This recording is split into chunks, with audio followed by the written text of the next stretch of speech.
Chemical change के बाद देखते हैं केमिकल रिएक्शंस क्या होता है। अब कोई भी अगर केमिकल चेंज या इवन फिजिकल चेंज अगर हो रहा है तो there are certain things that can help you to easily describe the process. अगर मान लीजिए कि आपका सेब सड़ रहा है ना, तो ये आपका केमिकल प्रोसेस है, या आयरन रस्ट हो रहा है, ये केमिकल प्रोसेस है। तो अगर इसको आप बताएंगे कैसे, आप लिखेंगे कैसे, तो या तो आप पूरा डिस्क्रिप्शन लिखिए, जैसे आप ऐसे लिखते हैं तो एक पूरा पैराग्राफ में आज इसको डिस्क्राइब कीजिए, वैसे लिख सकते हैं। और एक बहुत शॉर्ट तरीका है जिसको हम केमिकल इक्वेशंस कहते हैं। तो केमिकल कोई चेंज है तो वो केमिकल रिएक्शन से हम बताते हैं कि केमिकल रिएक्शन हो रहा है, और उसी केमिकल रिएक्शन को हम केमिकल इक्वेशन को यूज़ करते हुए उसको हम डिस्क्राइब करते हैं। सो केमिकल रिएक्शन क्या होता है जनरली कि when chemicals combine, when two or more different chemicals come together, they combine to form a new substance, है ना।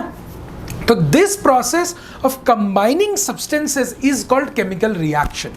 Chemical reaction बहुत ही सिंपल है, कोई भी दो तीन चीज़ अगर साथ में आके कंबाइन करके अगर कोई रिएक्शन, कोई अगर आप नया चीज़ कोई दे रहे हैं तो वही चीज़ रिएक्शन होता है।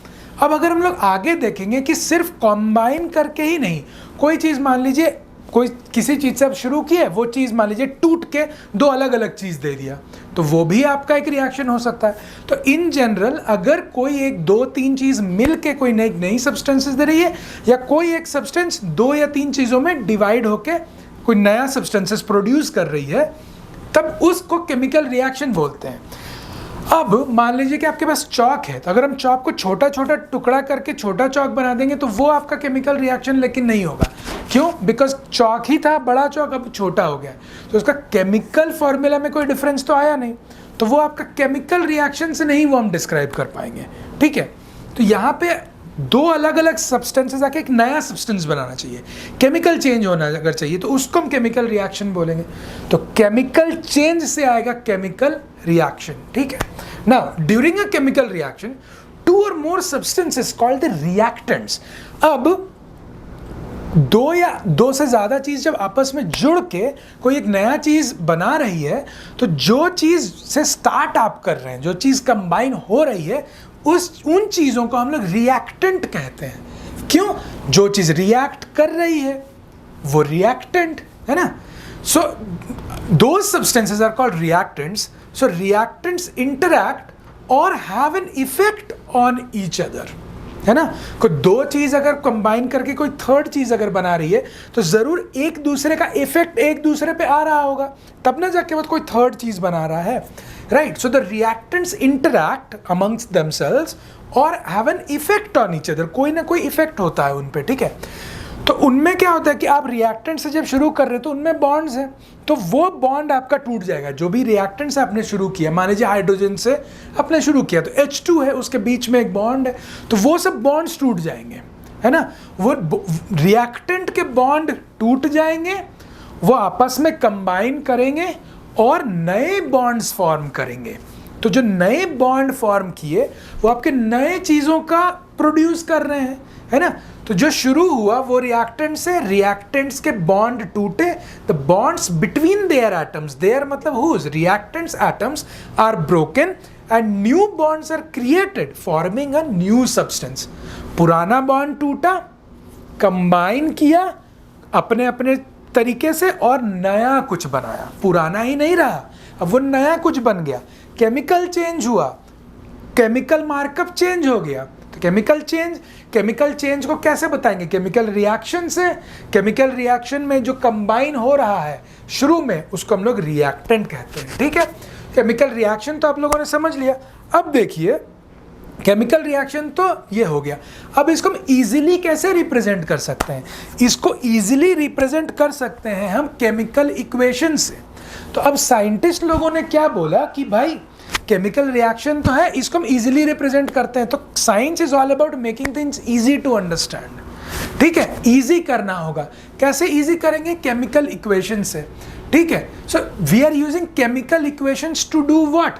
To represent chemical reaction we are using chemical equation. Chemical equation क्या है? a chemical equation is the symbolic representation of the chemical reaction.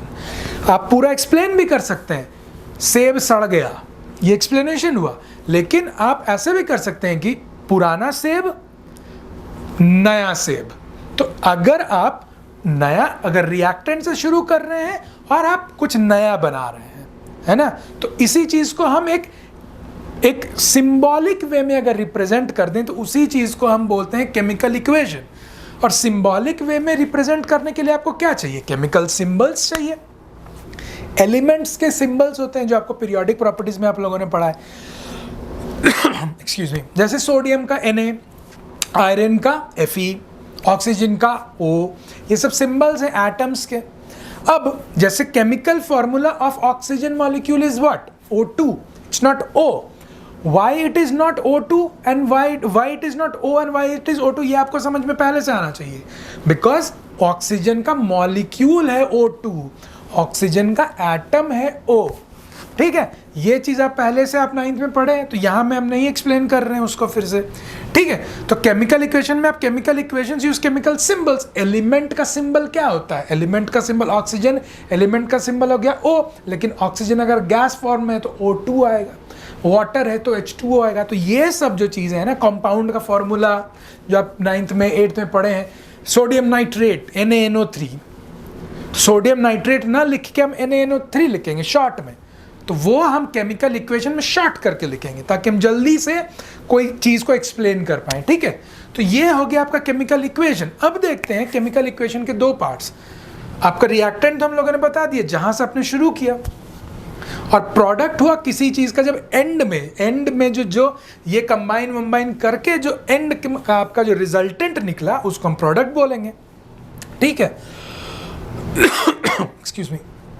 तो रिएक्टेंट ईल्ड साइन बोलते हैं इसको, जो एरो होता है ना उसको मतलब होता है ईल्ड मतलब दिया, प्रोड्यूस हुआ, ईल्ड्स, है ना। तो reactants when they combine itself yields products. तो यही है जनरल मार्कअप आपका केमिकल इक्वेशन का। तो कोई भी केमिकल इक्वेशन का लेफ्ट हैंड साइड में आपका रिएक्टेंट रहेगा और प्लस साइन से हम डिनोट करेंगे। O2 plus H2 gives H2O, इसको गिव्स भी बोलते हैं या यील्ड्स।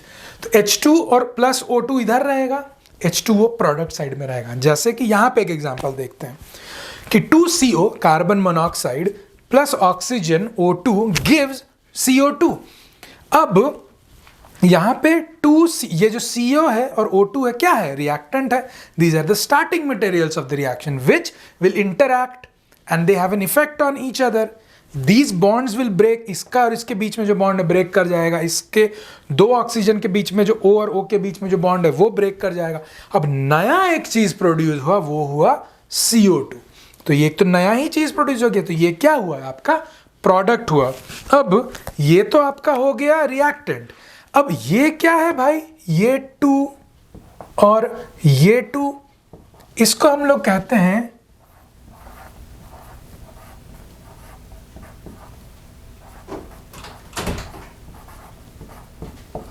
कोएफिशिएंट्स। कोएफिशिएंट्स इंपॉर्टेंट हो जाएगा जब हम चीज़ों को बैलेंस करेंगे, जो कि हम लोग का आगे का है कि क्यों चीज़ें बैलेंस होनी चाहिए। बैलेंस्ड इक्वेशन क्यों लिखते हैं? यहाँ पे हम लोग इतना सिर्फ जानेंगे कि यहाँ पे जो CO के आगे जो ये 2 लिखा रहा है, ये उस कार्बन मोनोऑक्साइड का कोफिशिएंट है।